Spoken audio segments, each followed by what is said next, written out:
A global summit on artificial intelligence is underway in Paris. The event, which is taking place at the Grand Palais, is a chance for world leaders to rub shoulders with tech executives who are leading the change. Now, in the run-up to the gathering, OpenAI's chief executive penned an op-ed in French daily Le Monde where he wrote, "If we want growth, jobs and progress, we must allow innovators to innovate, builders to build, and developers to develop."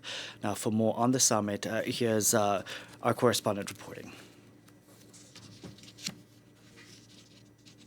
If there was ever a sign that drumming up investment had taken priority at this summit, which is called the AI Action Summit, rather than the AI Safety Summit, as previous editions were called, it's the fact that today is really about doing business. We're seeing many more tech leaders here than we are world leaders so far. The plenary with the world leaders is tomorrow, and that's when there's supposed to be a political declaration to be signed by lots of them. But today, the headline is that 109 billion euro investment in French AI infrastructure that Emmanuel Macron announced in his speech on Sunday night, his interview rather on Sunday night. Now, one of the contributors to this pot of money is Hugging Face. That's an American company led by a French man called Clément Delong. He talked to us a little bit earlier. So we're going to double our investment with more team members, more infrastructure here in France, with a focus on open source AI, of course, that we've been doing for 4 years now, and also in robotics. We're really excited about in France, and a focus on AI apps.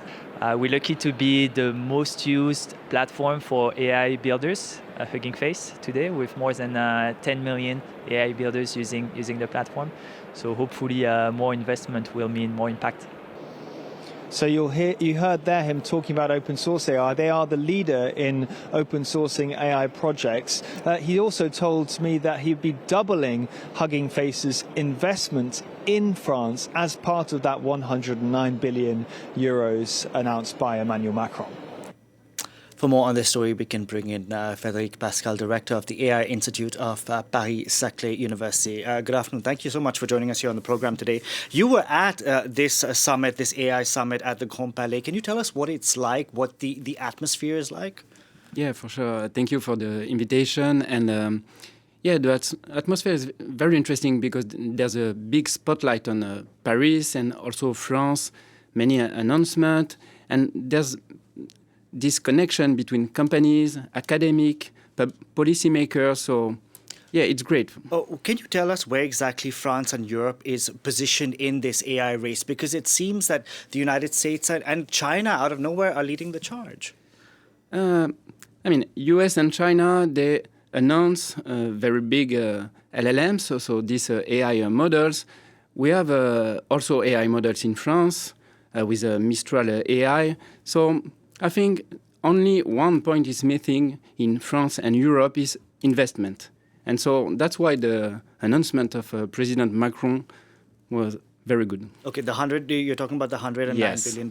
I'm going to ask you about that in just a little bit. But Emmanuel Macron's team had a little fun using artificial intelligence ahead of the summit. Take a look at what they came up with.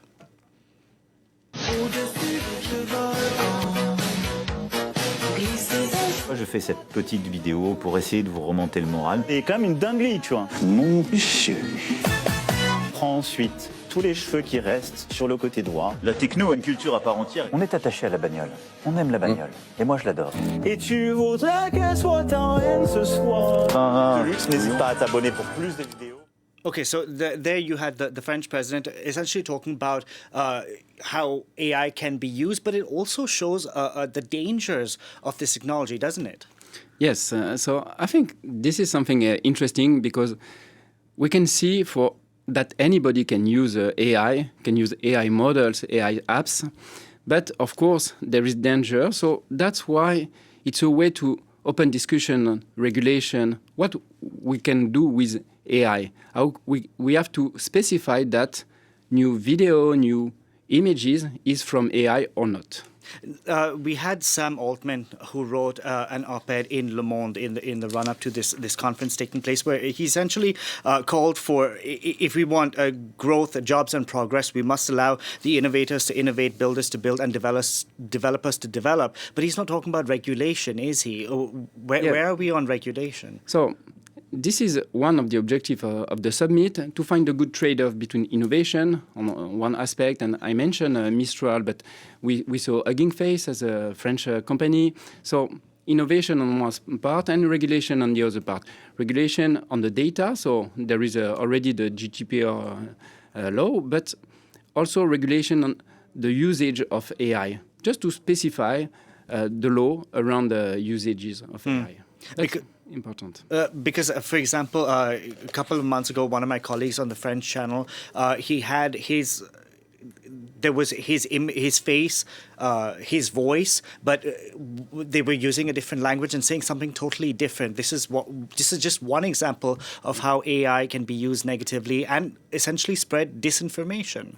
Yeah, that is the main problem, and this is a risk to use AI in a wrong way. So that's why I think something essential is to train people to AI, how to use AI, what is a good use or a bad use, what are the risks of AI. This is something essential, and I think the France start in that way. So you are director of an AI institute at a university here in Paris. What are some of the positive ways students can be using artificial intelligence? Okay, so in our institute, one main axis is on AI for medicine.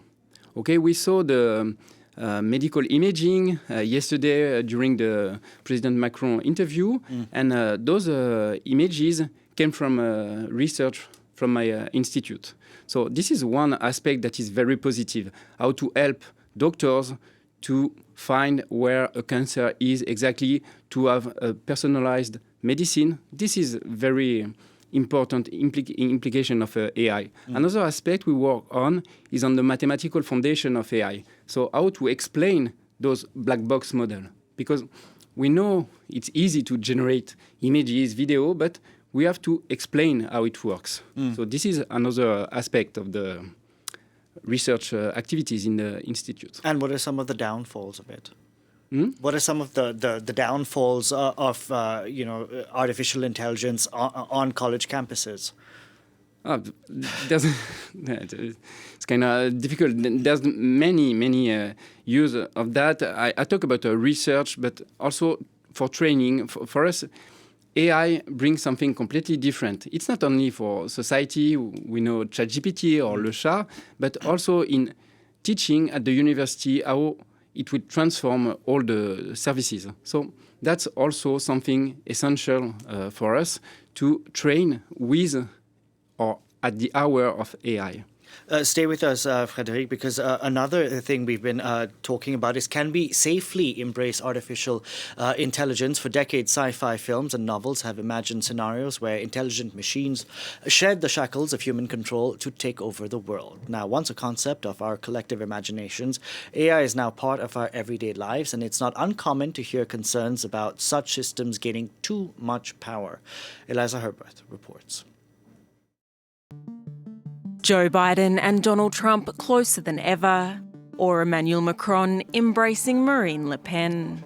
As deepfakes grow more and more prolific, so do the abuses of artificial intelligence. In just a few clicks, an image can be falsified and virally spread across the internet.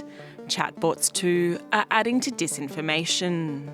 According to experts, programs that impersonate real people can be a dangerous digital tool, especially when generating myths or rumours around election campaigns. Now, important questions that we should tackle: the future of the workforce, of course, the impact on our society, on our democracies. Automation threatens to replace jobs like customer service, retail, and many other professions.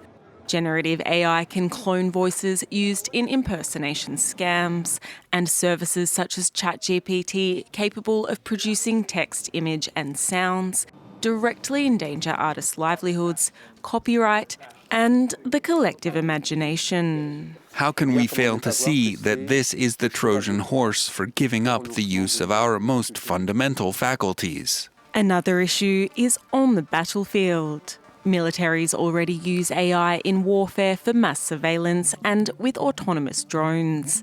And recently, Google dropped its ban on using AI to develop weapons. It could also be used in much more dangerous and harmful ways. For example, kill anyone who fits the following description. Bias and discrimination, privacy and data leaks, and the environmental cost of the heavily energy-dependent services are a few more of the risks that come with AI. We can now bring in Frederic Pascal in once again. He's director of the AI Institute for Paris-Saclay University. Frederic, talk us through the dangers of the disinformation and deepfakes. Yeah, so the video was very interesting because I think AI does not work alone. There's always a human working with AI, deciding. AI can advise, help, assist, but the decision should remain human. Especially, we saw war images, so that's something important.